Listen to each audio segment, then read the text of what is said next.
ಎಲ್ಲ ಸ್ನೇಹಿತರೆ, ಈ ನಾಡಿನಲ್ಲಿ ಒಂದು ಐತಿಹಾಸಿಕ ಹೋರಾಟವನ್ನು ಮಾಡಿ ಉಳುವವನೇ ಹೊಲದೊಡೆಯ ಆಗಬೇಕು ಎನ್ನುವ ಒಂದು ಕಾನೂನು ಬರುವ ಹಾಗೆ ಮಾಡಿದಂಥ ದಿವಂಗತ ಡಾಕ್ಟರ್ ಎಚ್ ಗಣಪತಿಯಪ್ಪನವರ ಧರ್ಮಪತ್ನಿಯಾದಂಥ ಮಂಜಮ್ಮನವರು ತುಂಬು ಜೀವನವನ್ನು ನಡೆಸಿ ತಮ್ಮ ವಯೋಸಹಜ ಕಾಯಿಲೆಯಿಂದಾಗಿ ಇವತ್ತು ನಮ್ಮನ್ನು ಅಗಲಿದ್ದಾರೆ. ನಿಮಗೆಲ್ಲ ತಿಳಿದಿರುವಂತೆ ಈ ಸಮಾಜ ಹೇಗಿದೆ ಅಂತಂದರೆ, ಅದರಲ್ಲೂ ಸಮಾಜದಲ್ಲಿ ಯಾವ ವ್ಯಕ್ತಿ ಸಾಮಾಜಿಕ ವ್ಯಕ್ತಿ ಆಗಿರ್ತಾನೆ ಆತ ಸಮಾಜದಲ್ಲಿ ಹೋಗಿ ದೀನದಲಿತರ ಬಡವರ ಕೆಲಸವನ್ನು ಮಾಡ್ತಾ ಇರ್ತಾನೆ. ಸಮಾಜ ಕೂಡ ಆತನ ವ್ಯಕ್ತಿತ್ವ, ಆತನ ತ್ಯಾಗ ಇದನ್ನೆಲ್ಲ ಗುರುತಿಸ್ತಾ ಇರುತ್ತೆ. ಅದೇ ಹೊತ್ತಿನಲ್ಲಿ ಆ ಒಂದು ವ್ಯಕ್ತಿಗೆ, ಸಮಾಜದಲ್ಲಿ ಕೆಲಸ ಮಾಡ್ತಿರೋ ವ್ಯಕ್ತಿಗೆ ಒಂದು ಕುಟುಂಬ ಇರುತ್ತೆ. ಆ ಕುಟುಂಬದ ಕಷ್ಟ ನಷ್ಟಗಳೇನು, ಅದನ್ನು ನಿರ್ವಹಣೆ ಮಾಡೋರು ಯಾರು ಅನ್ನೋದ್ರ ಬಗ್ಗೆ ಅಷ್ಟೇನು ಸೂಕ್ಷ್ಮವಾಗಿ ಸಮಾಜ ಇರಲ್ಲ. ಇದು ಎಲ್ಲ ಸಾರ್ವಜನಿಕ ವ್ಯಕ್ತಿಗಳ ಜೀವನದಲ್ಲಿ ಅದು ಇರ್ತಕ್ಕಂಥ ಒಂದು ಇದು ಕೂಡ.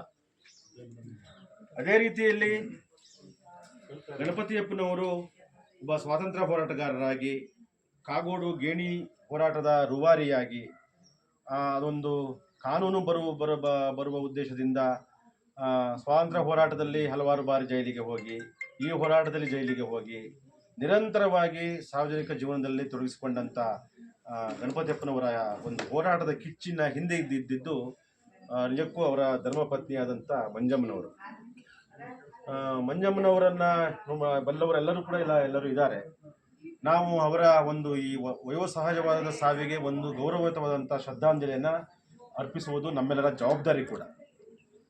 ಈಗಾಗಲೇ ಗೊತ್ತಿರುವ ಹಾಗೆ ಗಣಪತಿಯಪ್ಪನವರು ಅಂದರೆ ಅವರು ಬರೀ ಮನೆಯಲ್ಲಿ ಅವರು ಒಬ್ಬರೇ ಏನು ಇರ್ತಿರಲಿಲ್ಲ. ಗಣಪತಿಯಪ್ಪನವರನ್ನು ರಾಜ್ಯ, ಬೇರೆ ಬೇರೆ ದೇಶಗಳ ಇವರೆಲ್ಲರೂ ಕೂಡ ವಿವಿಧ ಕಾರಣಗಳಿಗಾಗಿ ಗಣಪತಿಯಪ್ಪನವರನ್ನು ಹುಡ್ಕೊಂಡು ಬರ್ತಾಯಿದ್ರು.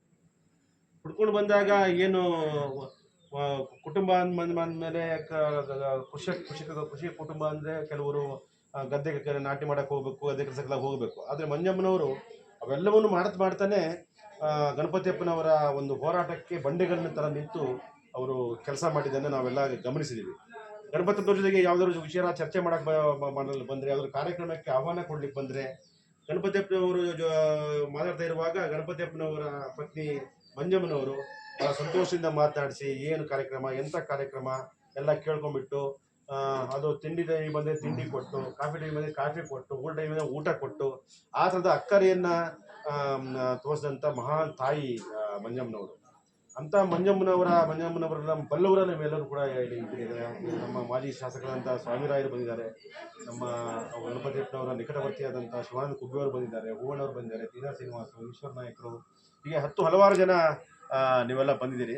ಹಾಗಾಗಿ ನಿಮ್ಮ ಒಂದು ಎರಡೆರಡು ಮಾತುಗಳ ಶ್ರದ್ಧಾಂಜಲಿಯನ್ನು ಸಂತಾಪದ ಮೂಲಕ ಸೂಚಿಸಬೇಕು ಅಂತ ನಾನು ಹೇಳಲಿಕ್ಕೆ ಬಯಸ್ತೇನೆ. ನಮಸ್ತೆ.